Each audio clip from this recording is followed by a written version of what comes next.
was one time a Thursday night before Pesach, and I went out to visit a Yiddish inmate in Otisville prison. And I was waiting in the waiting room, he should come in. And the other family was in front of me on the next bench. And the mother opened up a shopping bag, took out Haggadahs, what they got from the teachers, for small kids. And all the kids, they took their Haggadahs, and they were started to say for the father, Manishtano. And, it was a horrible scene. The mother, she wasn't able to take it anymore. She started to cry. At that time, I figured, I'm gonna go home.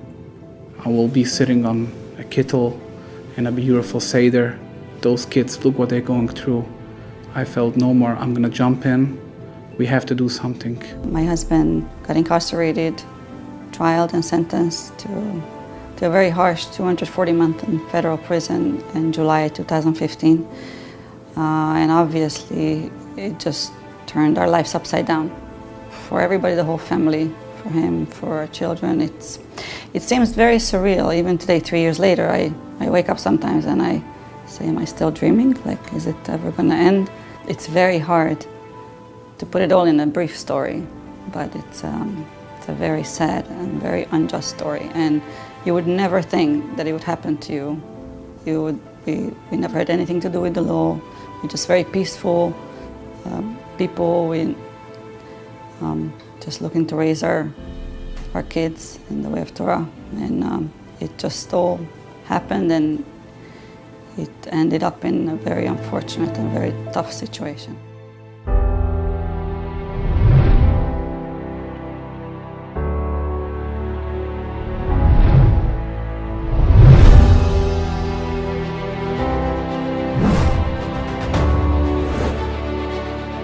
As I used to go to prison to speak to people there and meet some family members, somebody came over to me and gave me a note.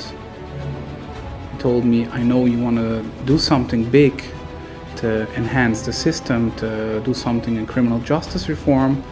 Take this note. I walked out of prison. I saw on the paper Tzvi Boyarsky with his cell phone number. Moshe was incredibly passionate, and his dedication was beyond inspiring. This concept was absolutely brilliant and long overdue, and Moshe was committed to seeing it through with God's help, recognizing the incredible impact this would have on thousands of families. And we were looking for a lobbyist. Tzvi knew Pat Nolan, so he told us, you want a good lobbyist? Hire Greg Mitchell.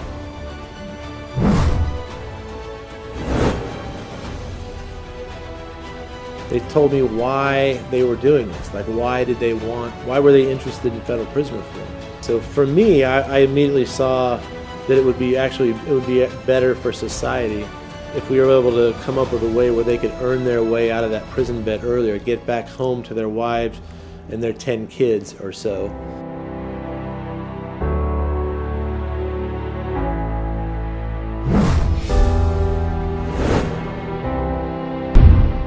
I said, hey, we really should bring Brett Tolman into this, and so I introduced Brett to them. So it was almost a whole year what we didn't see any progress. We didn't know it's working, it's not working, we're getting anywhere. But when we got a hearing and we saw Brett Tolman is on the schedule to be testifying, then we knew we made the right choice. If we will not use a one-size-fits-all approach, but instead categorize our federal inmates according to their risk of recidivism. So since we saw that the Republicans are getting on board and Democrats are starting to move away, they don't want to support a prison reform only bill, we figured we need to get on board a other lobbyist group. We're looking around for a big lobbyist group. So someone introduced us to the Podesta group. Sean McLaughlin was the one that we were working with at the Podesta group, and Brett and I both like him a lot. Sean set up the first meeting that Brett and I went in and had with the chairman's crime subcommittee staff. And he set up, so he set up a few meetings for us and went with us too. And so he was part of the team definitely for a while. So Chaffetz introduces the House bill in July 2013. Cornyn and Lee and Hatch continued to evolve the language a bit on the Senate bill. And they introduced later, in I think it was December 2013.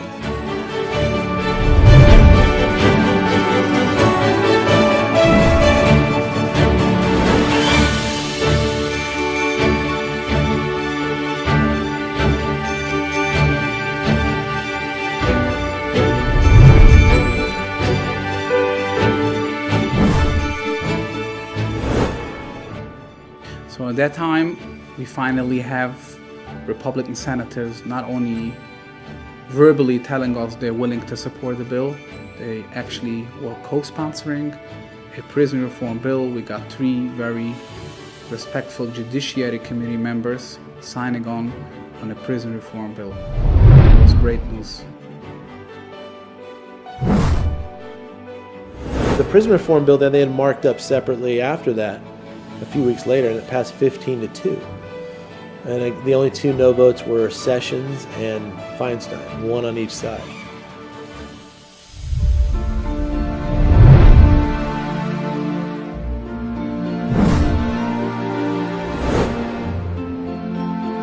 We were hoping the bill should go down on the floor, but the leader, Harry Reid, decided no way, it's not going anywhere, only if this bill will be combined with other sentencing reforms.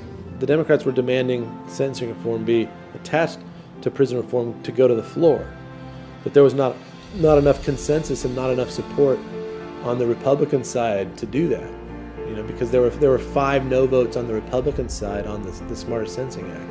And so they neither bill made it to the Senate floor in 2014. It was a very tough time. It was a very tough time. Almost nobody wants to give money. In that time we borrowed. We were hoping for some good news. You have to persist, though. You can't give up, because what we did is we started over again in 2015. So we knew this bill is not going anywhere, only if we're gonna combine it with some sentencing reform. And they spent 6 months doing that and coming up, and they did make some modifications to the prison reform bill, but that's what they introduced in October 2015, and they call it the Sentencing Reform and Corrections Act. Our conversation brought together a unique group of senators who wanted to create a proposal that would address major needs in the country's sentencing and correction system. The result was a historic reform bill that passed the Judiciary Committee 15-5. But what happened was that the election year came in. Then Trump surprises people, gets elected. And so then everyone at first was pessimistic, and some people were even depressed, thinking, oh my gosh, because he ran as a law and order president, tough on crime, pro law enforcement, that he was going to stick with them. So a lot of people didn't think he would do any criminal justice reform. When he appointed Jeff Sessions to be his attorney general, we knew there's no way. There was a waste of time to do any lobbying. He was so vocal in his opposition that he generated opposition on the Republican side to the package in 2016. And again, so you put Trump and his law and order rhetoric, and with Sessions, and a lot of people thought, we're not going to get anything. Nothing's going to move in 2017 and 18. But if we don't get tough on the drug dealers, we're wasting our time. Just remember that. We're wasting our time. Today, I want to discuss the Sentencing Reform and Corrections Act that has been voted out of the Judiciary Committee.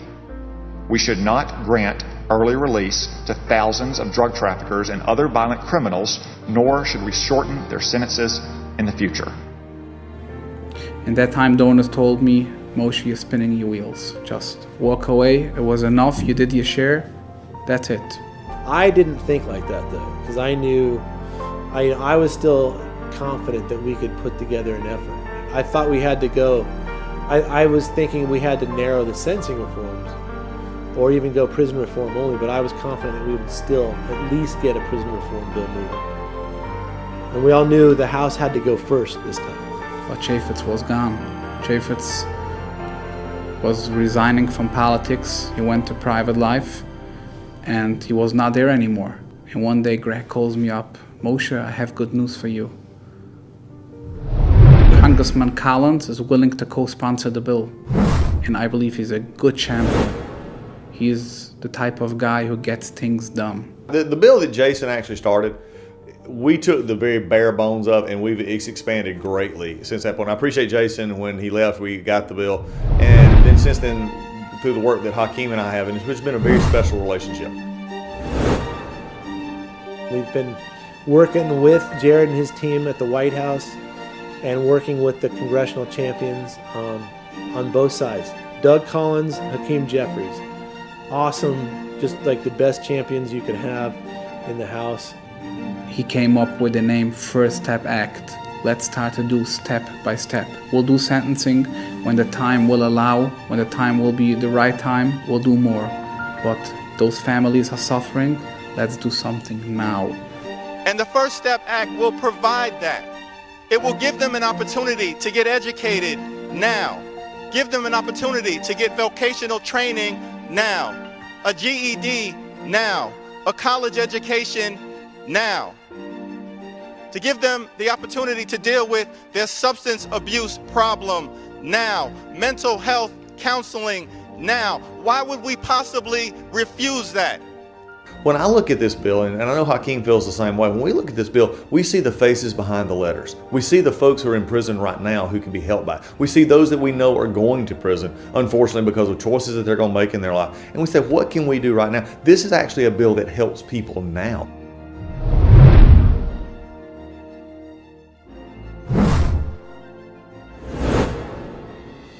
I remember meeting Gary because he insisted on bringing over a check to help a person before he left town. And when we were speaking, he was talking about, he saw that Shalom Rabashin came up, and he insisted on getting involved. And after he met Shalom's daughter, he literally stopped his entire practice, and he was the lead attorney that restructured General Motors, had 500 attorneys working for him, and he stopped his entire practice to help Shalom Mordechai get out. And he worked in it for 4.5 years pro bono.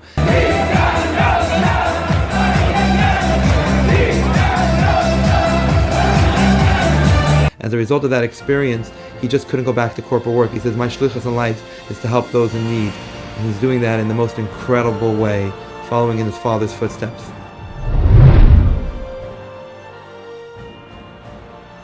They got the prison reform bill done in May.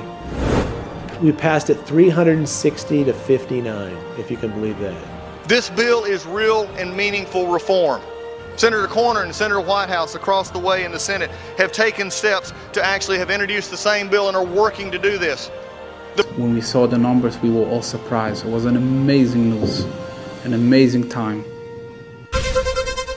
Working together, we can restore the rule of law, keep dangerous criminals off our streets, and help former inmates get a second chance at life, and a second chance that many of them will really succeed at, if only given the chance. America is a nation that believes in the power of redemption. Trump says he supports a bipartisan prison reform bill called the First Step Act, which would place federal prisoners closer to home, allow more home confinement for lower-level offenders, and expand prison employment programs. I remember visiting people in prison, and sometimes the first question was, where's the bill holding? What's the update of the bill? The hope that this bill has given, with God's help, to so many families is unbelievable. We have a tremendous hakaras hatov to everyone who stepped up to the plate and really gave of their time, of their resources, and gave with heart and soul throughout this process. And people who have been sending money to help this lobbying effort are the same as those who are actually carrying the bills, who are actually going for it. We're a team effort on this, and if any one of that team stops, then the process stops. Without the community, I would have never got to this point. They were always behind me, supporting me financially, emotionally. They were always giving me the help, whatever I need. And thanks, they are equal partners in this process. Moshe Margaretin has done more as an individual, but as a community, this is the community that's done more than anybody on the planet. So we have to see it through. We cannot just drop it and give up when we're down at the 2-yard line. Let's see it through. And hopefully we'll see soon that people, fathers and mothers and their children are being united again. Thanks to your help.